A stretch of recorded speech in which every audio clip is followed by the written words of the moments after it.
Hello everyone. In this tutorial, I'll quickly show you how to use the new feature to block numbers during your support interactions.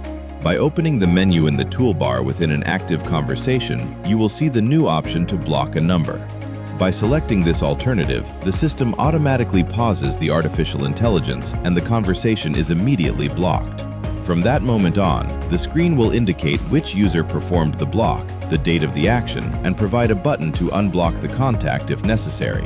Additionally, the tab changes by default to the internal note, which is the only area that still allows some action from the team, since the chat tab is completely disabled.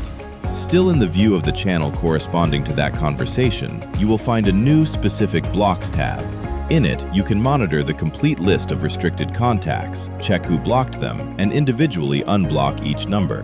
An important detail of this screen is that if the blocked contact tries to send new messages, the update date will change in the system to indicate the attempt, even though these texts will no longer appear in your user interface.